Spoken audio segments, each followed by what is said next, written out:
Hi, my name's Patrick Smith, and I am going to be showing you how to calculate your grades on Excel.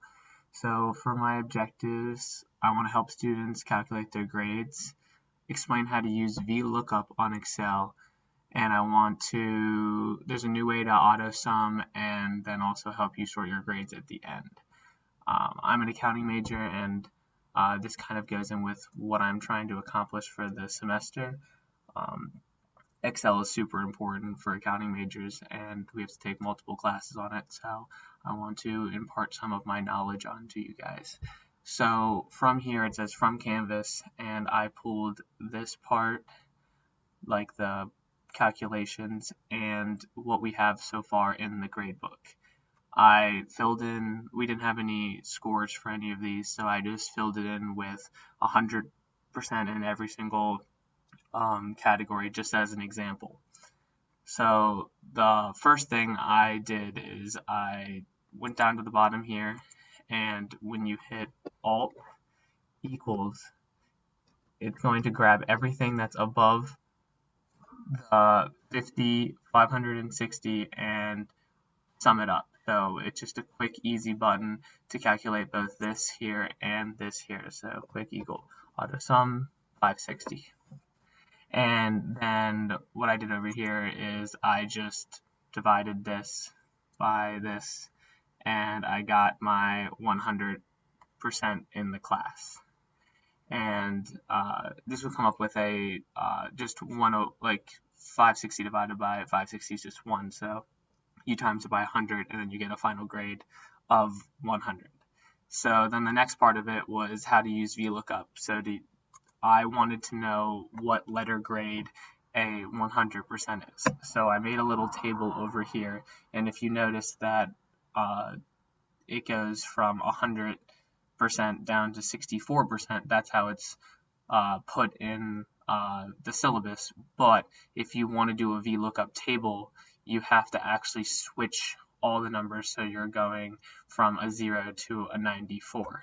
And how this table is going to work is if you have a 0 all the way up until you get to 64, it's going to give you an F. If you have a 64 all the way up until it hits 70, it's going to give you a D. And that goes all the way down.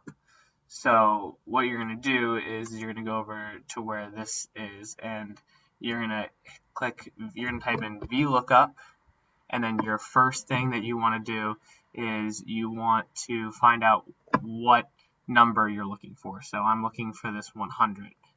So I clicked on this 100. And then the next thing I'm going to find is this table starting from the 0 and then the F, highlight it all, and that's the second part.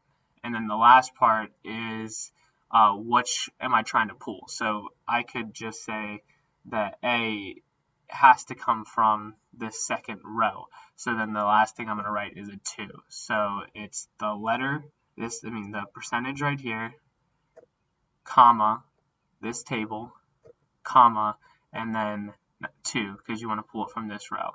And then you show up with a letter grade of an A. So you kind of can use this to kind of adjust your grades. Let's say you only got a 95 on this. It's actually going to pull your grade down to a 555 points, which is a 99.1, which is still pretty good, and it's still going to leave you with a letter grade of an A. But let's say you got a 0 on this, and you got a 0 on this. Now you're in 63.39, which it hasn't quite hit that 64 yet, which means that you're going to have an F in the class. So let's undo those two. So we're back up to 560. And I just wanted to show you that this VLOOKUP table works by using these numbers on this side. So I'm going to change this number, which I'm just going to kind of force it to change, 526.35. That's just 35. And that makes my grade a 93.99. And if you go down here, I haven't quite reached that 94 yet, which is why it's going to show up with an A-.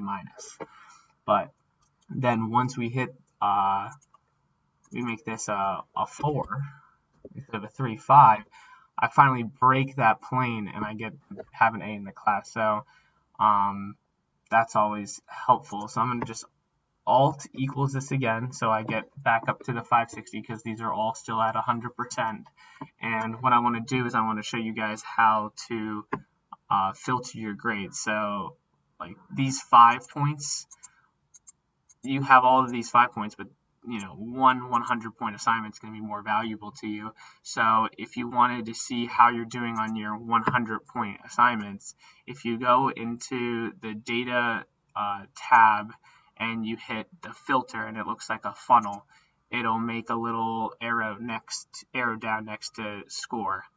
So when you hit that, you're just going to sort largest to smallest. So now you're at the largest to smallest, and you can see these assignments right here are going to be the ones that are the most valuable and the ones that you should hopefully do the best in. So this is going to be comprise a majority of your points. I think that's everything that I wanted to explain to you guys. If you guys have any questions, please feel free to comment. And hopefully this was helpful for you, and you'll be able to keep up with your new class grades. So when you get, hopefully 100% in all these things, but let's say you get an 80, where you stand with your grade if you were to get 100% and everything else, and the letter grade that you would get. All right.